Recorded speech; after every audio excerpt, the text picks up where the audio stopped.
ये कहानी न केवल इतिहास है बल्कि हर भारतीय के लिए गर्व है। क्या आपने कभी ऐसा राजा सुना है जिसने तलवार से भारत को एक सूत्र में पिरोया, लेकिन विद्वानों और कवियों को अपने दरबार में भगवान की तरह पूजा? ये कहानी है समुद्रगुप्त की, एक ऐसे योद्धा सम्राट की जिसे इतिहासकारों ने भारत का नेपोलियन कहा। समुद्रगुप्त का जन्म लगभग 335 ईस्वी में गुप्त वंश के महान राजा चंद्रगुप्त प्रथम और कुमार देवी के पुत्र के रूप में हुआ। बचपन से ही उनमें युद्धकला, संगीत और शास्त्रों की अद्भुत समझ थी। गुरु राजकुमार, एक सच्चा राजा वही होता है जो ज्ञान और शक्ति दोनों का धनी हो। समुद्रगुप्त, मैं भारत को एक महाशक्ति बनाऊंगा गुरुजी।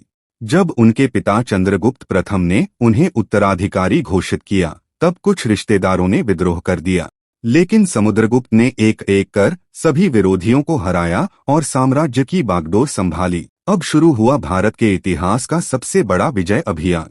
समुद्रगुप्त ने उत्तर से लेकर दक्षिण तक 100 से ज्यादा युद्ध लड़े और लगभग सभी महाराज हमने बंगाल से लेकर दक्षिण के तमिल राजाओं को भी पराजित कर दिया है। समुद्रगुप्त गर्व से, हम केवल भूमि नहीं जीतते, हम लोगों का विश्वास जीतते हैं। उनकी सबसे महान विजय मानी जाती है दक्षिणी विजय यात्रा।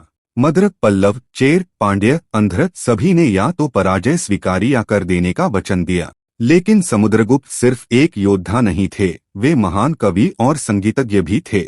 उनका दरबार विद्वानों, कलाकारों और धर्माचार्यों से भरा रहता था। महाराज, आपके जैसे संगीतज्ञ सम्राट केवल स्वर्ग में ही मिलते हैं।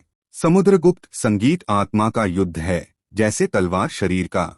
हर्षवर्धन जैसे सम्राटों ने भी उनकी प्रशंसा की। समुद्रगुप्त धार्मिक सहिष्णुता के प्रतीक थे। उन्होंने हिंदू धर्म, बौद्ध धर्म और जैन धर्म को समान दृष्टि से देखा। उन्होंने श्रीलंका के राजा को बौद्ध स्तूप बनवाने की अनुमति दी। महाराज, श्रीलंका से बौद्ध राजा का दूत आया है। समुद्रगुप्त, धर्म का सम्मान सत्ता का सबसे बड़ा रूप है। लगभग 40 वर्षों के शासन के बाद समुद्रगुप्त का देहांत हुआ, लेकिन उनके पुत्र चंद्रगुप्त द्वितीय ने भी उनके पदचिन्हों पर चलते हुए भारत को स्वर्णयुग में पहुंचाया। समुद्रगुप्त का नाम केवल इतिहास की किताबों में नहीं, भारत के आत्मसम्मान में गूंजता है। उन्होंने तलवार से जीता भारत, लेकिन दिलों से रचा एक स्वर्णयुग। जिंदगी की हर कहानी कुछ सिखाती है। अगली कहानी और भी दिल छू लेने वाली होगी। अगर आपको कहानी पसंद आई हो तो एक लाइक और सब्सक्राइब करना मत भूलना, यही हमें और कहानियां बनाने का हौसला देता है। ट्रेंडिंग एआई स्टोरी, जहां कहानियों से बनती है एक नई दुनिया। आपका शुक्रिया इस सफर में साथ देने के लिए।